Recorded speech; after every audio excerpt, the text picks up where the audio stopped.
In the United States, the most vulnerable of its citizens are not only protected by the government, but also given assistance. Mentally and physically disabled individuals are often housed in group homes where mental health professionals can look after them, and at the same time the residents are encouraged to take jobs in the community in order to realize their full potential. These group homes are safe havens for people with disabilities, as they offer places where the disabled can learn real-world skills, as well as live in safety from the often cruel outside world. Unfortunately for 32-year-old Patricia Beard, a Denver group home could not protect her from the cruel clutches of a killer in 1981. Patricia Beard was mentally disabled, but also what healthcare professionals would term a high-functioning individual who could work and interact in the larger community.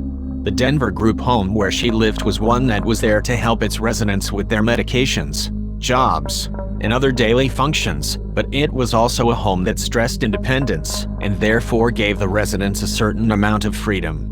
Since Patricia Beard was a high-functioning resident, staff members of the group home thought nothing when they did not see her for a couple of days. It was a group home, not a jail or halfway house, and its residents could come and go as they pleased. After a couple of more days, Patricia's friends and family started to worry when she did not answer her phone, so one of them went to her apartment and made a grisly discovery. Patricia Beard was found dead in her room on March 27, 1981. An investigation of the room by Denver homicide investigators revealed that Beard was strangled to death, and the fact that she was half naked led them to believe that she was also raped.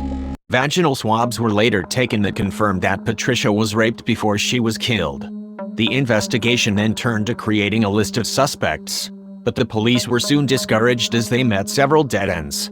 Staff at the group home reported seeing no strangers come to the home, and all residents and workers at the home were quickly cleared.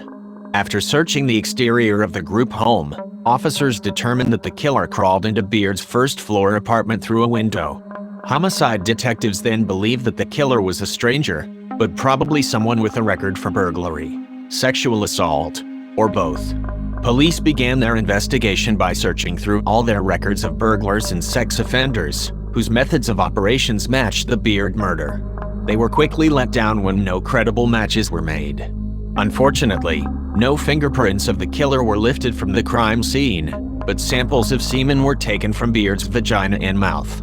The biological evidence was stored in an evidence locker where it sat for 20 years.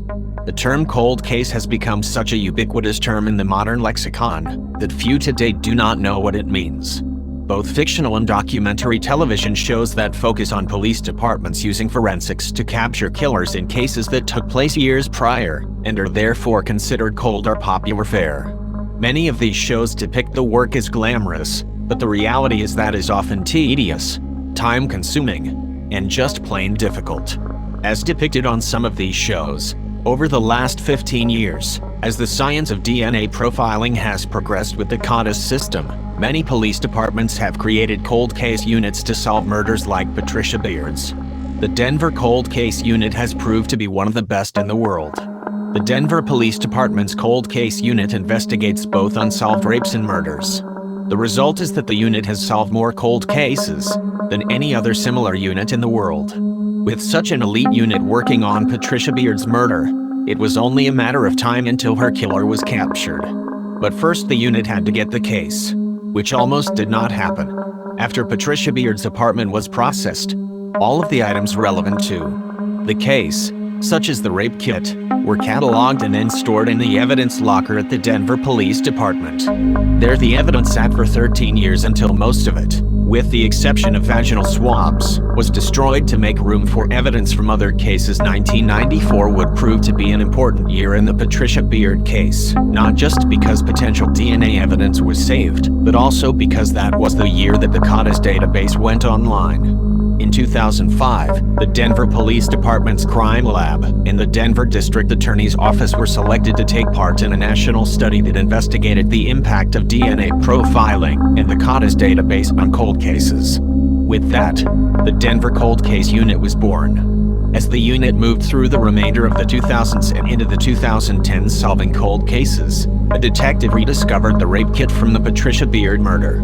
Officers entered the evidence into the CODIS system, and in 2013 a match came back for a man named Hector Bencomo-Hinojos. Bencomo-Hinojos was doing time in a federal prison in Pennsylvania, which therefore required him to give the sample of his DNA profile to the CODIS database. Although the DNA match meant that Bencomo-Hinojos had been sexually intimate with Beard, it did not necessarily mean that he killed or even raped her. The Denver Cold Case Unit would have to conduct a more thorough investigation of their suspect. A background check of Bencomo-Hinojos revealed that he was a known criminal and thief, who had up until that point avoided doing any major prison time. He was also known to be extremely violent. His wife said that he would routinely threaten and beat her for the slightest indiscretions, and he often carried a knife. Denver police then traveled to Pennsylvania to interview their captive suspect and, as it turns out, Bencomo-Hinojos' own words proved to be the last nails in his legal coffin. Bencomo-Hinojos admitted to the authorities that he lived in Denver for several years beginning around 1977, and that he was probably living in the city in 1981, although he was evasive with his answers. The Cold Case Unit detectives then asked Bencomo-Hinojos if he knew Beard, which he answered in the negative. The police then gave their subject one last chance at a way out by showing him a picture of Beard, who was black, and asking him if it were possible that he had sex with the woman. Bencomo-Hinojos vehemently denied ever having sex with Beard, and added that he had never had sex with a black woman. The police caught Bencomo-Hinojos in a lie that the man's own DNA sample could verify. In 2015, at the age of 55, Hector Bencomo-Hinojos was sentenced to 48 years in Colorado's Department of Corrections, which will more than likely amount to a life sentence for the middle-aged murderer. Bencomo-Hinojos' conviction proved to be a milestone as it was the 100th case solved by the Denver Police Department's Cold Case Unit.